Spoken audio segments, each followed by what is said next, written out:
장애인 쉼터 운영 실태를 점검하는 연속기획 순서입니다. 오늘은 장애인에게 맞춤형 지원을 하고 있는 쉼터의 사례와 개선 방안을 김호 기자가 보도합니다. 20년 동안 남편의 학대에 시달리다 경기 남부 쉼터에 들어왔던 피해 장애인. 입소 후 자해를 하는 등 심리적으로 불안한 상태였지만 현재는 건강을 회복하고 임대주택을 얻어 자립했습니다. 우울증 있던 게 사라지고 마음 편해지고 이제 행복이 뭔지 좀 알겠더라고요. 근데 마음이 많이 좋아졌었죠. 지난해 초 문을 연 경기 남부 학대 피해 장애인 쉼터의 입소 정원은 남녀 4명씩 모두 8명. 피해자들을 지원하는 직원 수는 모두 6명인데 같은 규모의 다른 지역 쉼터보다 최대 2배 많습니다. 쉼터는 면담을 거쳐 각 입소자의 상태를 고려한 치료 자립 대책을 세웁니다. 병원과 협약을 통해서요. 정신과적인 상담이 필요하다 그러면 정신과 전문의의 어떤 자문이나 진료를 받고요. 미술 프로그램이라든지 도예 프로그램이라든지 아니면 신체 활동도. 이처럼 맞춤형 지원이 가능한 건 충분한 예산이 지원되기 때문입니다. 전국 쉼터의 1년 예산은 국비와 시도비를 합쳐 약 1억 5천만 원가량인데 경기도는 여기에 약 2억 3천만 원을 추가로 지원하고 있습니다.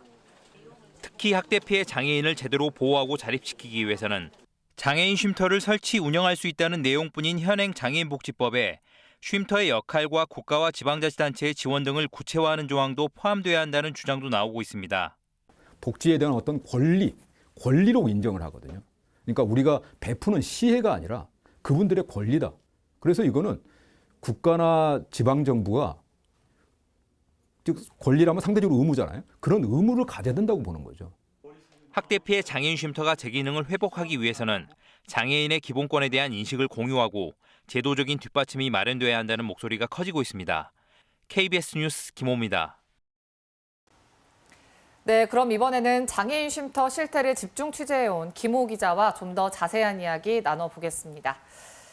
네, 우리 지역에 있었던 사건이었죠. 이른바 염전노예 사건을 계기로 해서 쉼터라는 게 만들어졌는데 실태를 들여다보니 예상 밖이었다고요. 네, 현재 전국적으로 일부 지역을 제외하고요.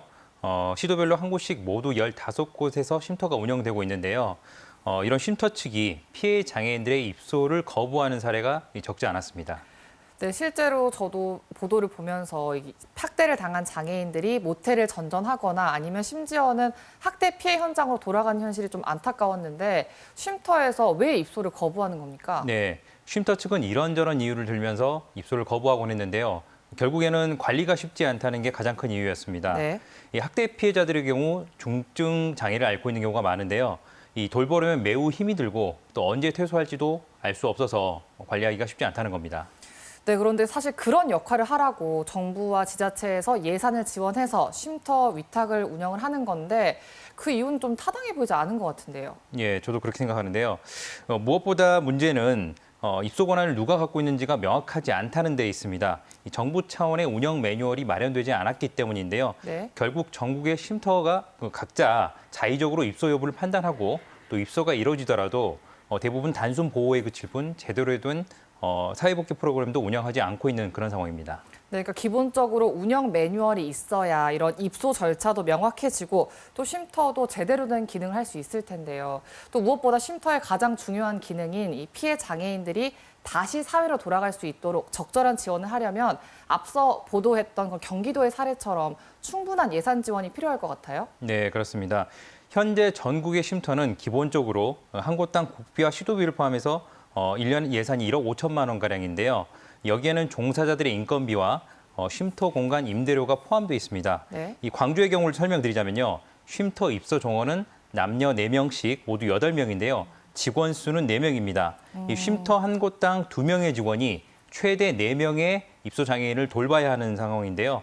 이 제대로 된 역할을 기대하기가 어려운 게 사실입니다. 네, 그렇겠네요. 근데 현재 장애인 복지법에 따르면 지자체에서 쉼터를 설치할 근거는 있지만 이게 의무사항이 아니라서 보완해야 할 필요가 있다고요. 네, 그렇습니다. 말씀하신 것처럼 현재 장애인복지법에는 이 지자체가 쉼터를 설치, 운영할 수 있다. 이 정도의 내용만 담겨 있고요. 네. 그래서 엄밀히 말하자면 쉼터를 운영하지 않더라도 이 법적으로 문제가 되는 건 아닙니다. 이런 법에 학대 피해자에 대한 국가나 지방자치단체의 지원 의무를 명확하게 넣어야 할 것 같습니다. 네, 이야기를 해보니 그동안 정부나 지자체에서 쉼터를 만드는 데만 급급했던 거 아닌가 싶습니다. 정확한 운영 매뉴얼을 서둘러 만들어야 할 것 같네요. 오늘 이야기 여기까지 듣겠습니다. 고맙습니다.